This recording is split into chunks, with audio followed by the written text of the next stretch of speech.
ಮಹಾರಾಷ್ಟ್ರದಲ್ಲಿ Mach drill ಶುರು. ದಾದರ್ ಶಾಲೆಯಲ್ಲಿ ಮೊಳಗಿದ ಸೈರನ್. ಮುಂಬೈನ ದಾದರ್ ಶಾಲೆಯಲ್ಲಿ ಮಾಕ್ ಡ್ರಿಲ್. ಜನತೆಯಲ್ಲಿ ಜಾಗೃತಿ ಮೂಡಿಸೋದಕ್ಕೆ ಈ ಒಂದು ಮಾಕ್ ಡ್ರಿಲ್ ಅನ್ನು ಮಾಡಲಾಗ್ತಾ ಇದೆ. ಮಹಾರಾಷ್ಟ್ರದಲ್ಲಿ ಮಾಕ್ ಡ್ರಿಲ್ ಆಲ್ರೆಡಿ ಪ್ರಾರಂಭ ಆಗಿದೆ.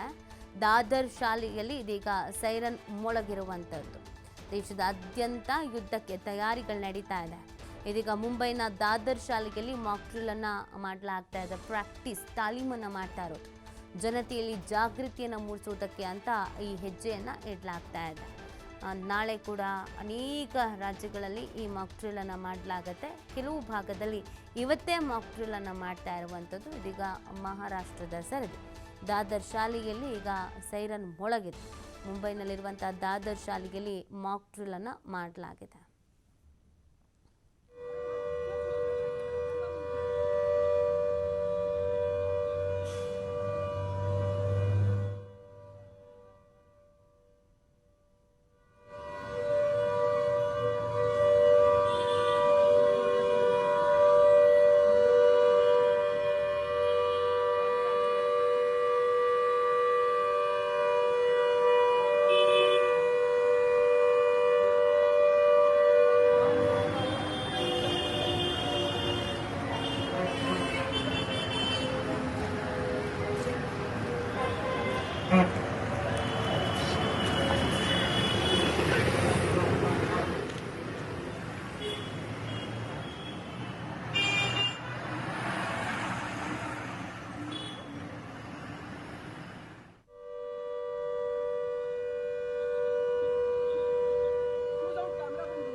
ನೋಡಿ, ಈಗ ನೀವು ಕೇಳಿಸ್ಕೊಂಡ್ರಲ್ಲ, ಇದು ಟ್ರಯಲ್ಲು. ಮಹಾರಾಷ್ಟ್ರದಲ್ಲಿ ಏನು ನಡೀತಾ ಇದೆಯೋ ನಾಳೆ ಕೂಡ ಇದೇ ಥರದೊಂದು ಸೈರನ್ ಮೊಳಗತ್ತೆ. ಜನರಲ್ಲಿ ಜಾಗೃತಿಯನ್ನು ಮೂಡಿಸುವಂಥ ನಿಟ್ಟಿನಲ್ಲಿ ಈ ಥರದ ಸೈರನ್ ಮೊಳಗತ್ತೆ. ಅಂದರೆ ಮಾನಸಿಕವಾಗಿ ಸಿದ್ಧವಾಗಬೇಕು, ತಯಾರಿ ಆಗಬೇಕು, ಹೇಗಿರುತ್ತೆ ಇದೆಲ್ಲವನ್ನು ಅರಿವು ಮಾಡಿಸ್ಬೇಕು, ಅರಿವು ಮೂಡಿಸ್ಬೇಕು ಅನ್ನುವಂಥ ನಿಟ್ಟಿನಲ್ಲಿ ಈ ಮಾಕ್ ಡ್ರಿಲನ್ನು ಮಾಡ್ತಾ ಇರೋದು. ಈಗ ನೀವೇನು ಸೈರನ್ ಕೇಳಿಸ್ಕೊಂಡ್ರೋ ಇದು ತುರ್ತು ಪರಿಸ್ಥಿತಿ ಅಥವಾ ನಾವು ಏನು ಎಮರ್ಜೆನ್ಸಿ ಅಂತ ಕರಿತೀವೋ ಆ ಸಂದರ್ಭದಲ್ಲಿ ಸೈರನ್ ಮೊಳಗುವಂಥದ್ದು.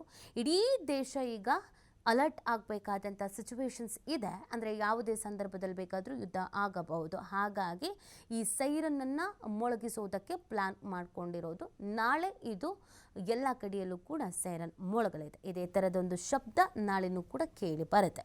ಜನತೆಯಲ್ಲಿ ಜಾಗೃತಿ ಮೂಡಿಸೋದಕ್ಕೆ ಈ ವ್ಯವಸ್ಥೆಯನ್ನು ಮಾಡಿಕೊಂಡಿರುವಂಥದ್ದು. ಅಂದರೆ ಜನರಿಗೆ ಇದು ರೀಚ್ ಆಗಬೇಕಲ್ಲ, ಆ ಕಾರಣಕ್ಕಾಗಿ ಈ ಡ್ರಿಲ್ಲನ್ನು ಪ್ರಾರಂಭಿಸಿರೋದು.